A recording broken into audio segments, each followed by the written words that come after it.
then I'm going to turn around. It's not that I don't like you. We just want you in the shot. All the shorties come up front.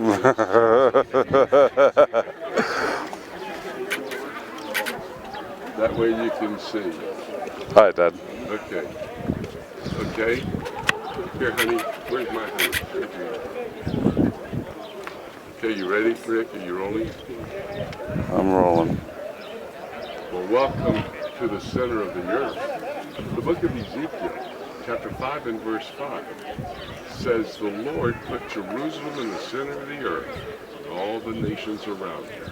So we're downtown earth.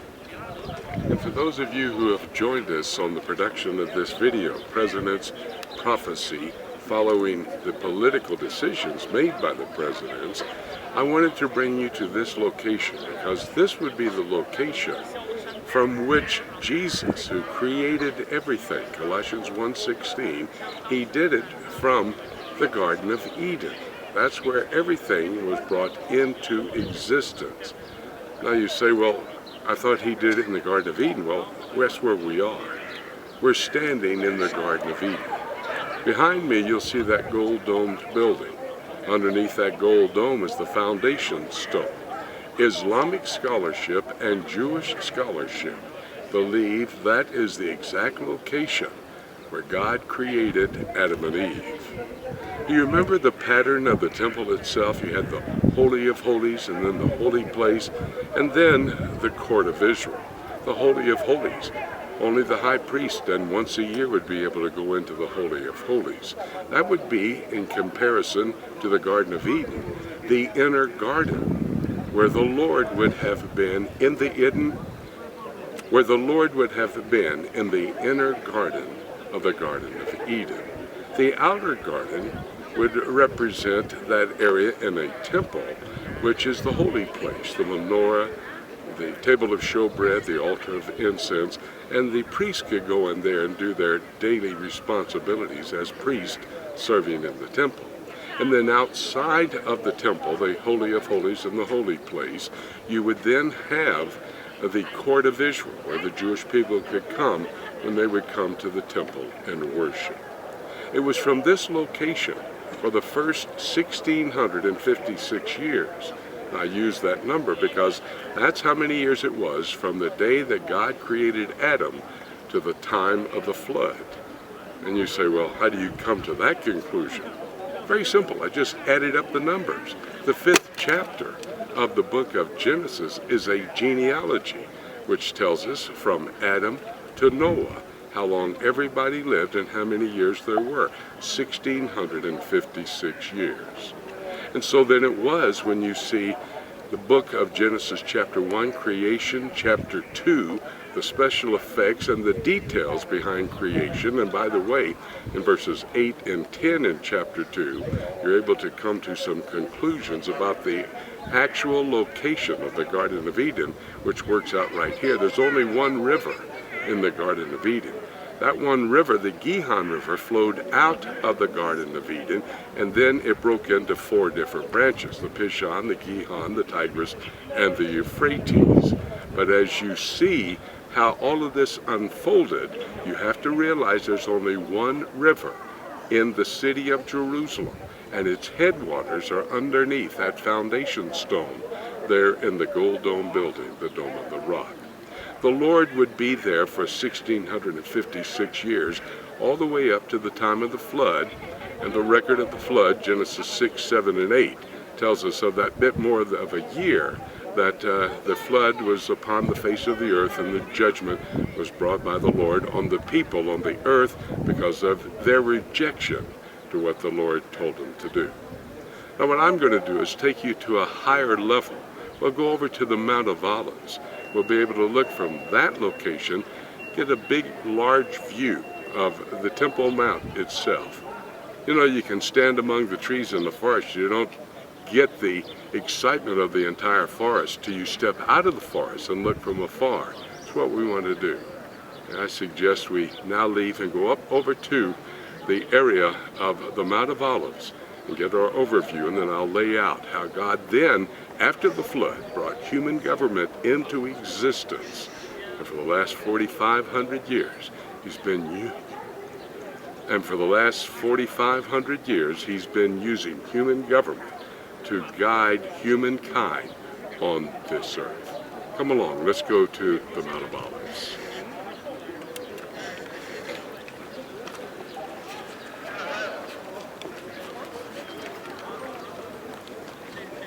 This is absolutely the best crowd I've ever had.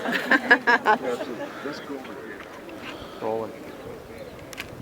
Welcome to the center of the earth. The book of Ezekiel, chapter 5 and verse 5, said the Lord placed Jerusalem in the center of the earth and all the nations around her. I wanted to bring you from Washington, D.C. to this very sacred spot, the most sacred spot in all of Judaism. I wanted to bring you here so I could explain to you 6,000 years of history. See, this is the original site of the Garden of Eden. This is where Jesus Christ, Colossians chapter 1, verse 16, created everything. In 6 days he created the heavens, the earth, and all that is in them. Book of Exodus chapter 20 and verse 11. The original site of the Garden of Eden, according to Orthodox Judaism and their scholarship, and the Islamic faith and its scholarship, would say that the foundation stone underneath that gold dome building behind me is the location where God created Adam and Eve. Now we have another video, Return to Eden, that would go into more detail. But at this point, I just wanted to point out that this is where the Lord, in the first 1,656 years, would direct humankind, mankind, on this earth. After that, of course, we know the flood took place. That's the book of Genesis, chapter 6, 7, and 8. And then after that, in chapter 9 and verse 6, he brought human government into existence. And for the next 4,500 years, he would use human government to direct man the way he wanted him to go on this earth. This whole production of presidents, politics, and prophecy is for the purpose of helping you to understand how the Lord has used human government down through all of these years to accomplish his will, to set the stage for all of Bible prophecy to be fulfilled. We're standing here in what would have been the court of Israel. Underneath that gold dome building, as you enter it in, you would go into the holy place, and then the Holy of Holies would have been over the foundation stone. Now, that pattern for the temple actually comes from the Garden of Eden. You had the inner garden where the foundation stone was, that's where Jesus would have been. The outer garden where Adam and Eve would have been, and then outside of that you would have the land of Eden. And that's what we're looking at as we understand how he used the temple to follow the pattern of the Holy of Holies in the Garden of Eden, to teach his people how he wanted them to be led. We're basically standing in the forest. Have you ever heard the thought, you can't see really the trees or the forest if you're standing among the trees? I would suggest that we go up onto the Mount of Olives. It's a higher level. We can look down on the Temple Mount itself, and I'll show you how God used all of this geography right here to set everything in place from the book of Genesis chapter 1 all the way to chapter 6. And then we'll talk about the next 4,500 years. So if you will, come with me. Let's go over to the Mount of Olives.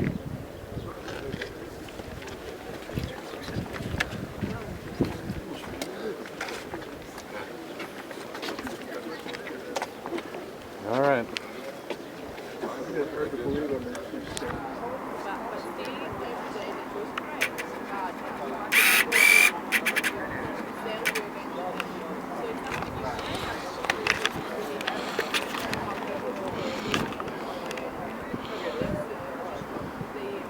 Okay. What a magnificent view. Brought you up here to the Mount of Olives to try to explain to you how God, over 6,000 years, would first of all put in place a theocracy, and he would guide humankind on the earth for the first 1,656 years, from the time of creation till the time of the flood. Now behind me, you can see the Pewterdome building. Let's pretend just for a moment that that is the time of creation. And then you see the expanse there on the Temple Mount, all the way over to the Gold Dome building. Now, let's say that that's the beginning of the time of the flood. That would be Genesis chapters 6, 7, and 8. It's during those first 1656 years, and I get that number again, as I mentioned earlier, by simply looking at the genealogy there in chapter 5 and adding up the numbers from Adam all the way to Noah. In that 1656 years, in chapter 1 was creation there at the Pewterdome building, and then in chapter 2 the details of that creation, more information that you need to know, and evidence of where the Garden of Eden is located there where the Gold Dome building is, and that would be chapter 2 verses 8 and 10. In chapter 3 is the fall of man, and we're still centered here at this geographical location in the Garden of Eden. And then in chapter 4 the story of Cain and Abel, and Cain and Abel would have both brought their sacrifices to Jesus Christ in the Garden of Eden. Come to chapter 5 as a genealogy. Noah and his family lived here in this area in a location near the Garden of Eden because the Lord would actually talk to Noah and tell him what was going to happen, tell him he had a 120-year period of time in which he could preach to the people and prepare the people for the judgment to come. Quite interesting. Only really 7 people believed what he had to say. That would have been Noah's wife, his 3 sons, Shem, Ham, and Japheth, and their 3 wives. 7 people believed the preacher, Noah, as he was talking about the coming judgment. But then from the time of the Gold Dome building for the next 45 years, and then from the time where you see the Gold Dome building, that would be the beginning of the time of the flood, Genesis 6, 7, and 8.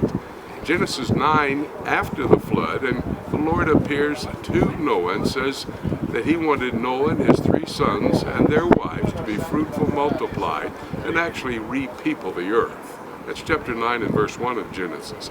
In chapter 9 and verse 6, God institutes human government. Now it's key that he does that in chapter 9 and verse 6, because in chapter 10 we're going to see another genealogy, and the sons of Noah, Shem, Ham, and Japheth, they're going to have children. They're going to teach them a language, and then they're going to disperse those men and their families to different locations in the world for the purpose of establishing nations. In Genesis chapter 10, for example, we're looking at Japheth. And in verse 5, he takes his family to a place. We would recognize some of the names there: Magog, Meshech, Tubal, Gomer, Togarmah. Magog would be the area of modern-day Russia. Meshech, Tubal, Gomer, and Togarmah would be Turkey. And we could go through Ham and Shem as well. But it all says in verse 32 that these 3 sons were obedient to what God told them to do, to be fruitful, multiply, and go about rebuilding. And these 3 sons would be obedient to the Lord. They would have children. They would move to a certain geographical location, establish a nation, and they would then be repeopling the earth as the Lord told them to do. Now, it's the beginning of time of nations coming into existence in Genesis chapter 10, when the Lord tells those people living on the earth at that time, he's going to direct them by developing a leadership over each of these nations, a political leadership, the establishment of human government. Remember our key verse there in Revelation chapter 17 and verse 10? There were 7 kings, 5 have fallen. Well, that would be the Egyptian Gentile world power, the Assyrian Gentile world power, the Babylonian Gentile world power, and then at that time the Medo-Persian world power and the Grecian world power. So 5 are fallen. And then it says 1 is. Would that be the Roman Empire? John was alive in the time of the Roman Empire. In fact, imprisoned on the Isle of Patmos, and that's where he got the book of Revelation. But then the text says there in verse 10 of chapter 17, there's 1 yet to come. That would be the revival of the Roman Empire. Now we look at the text, and when you read about the revival of the Roman Empire, that would be the book of Daniel, chapters 7. Now that would be the book of Daniel, chapter 7, verses 7 and 8. That is the 10 horns, the revived Roman Empire, the little horn, one of 27 names for the Antichrist. And I come to the Antichrist because God would use these governments, these Gentile world powers, to direct humankind here on the earth. The next one that is coming in our world today would be the Antichrist.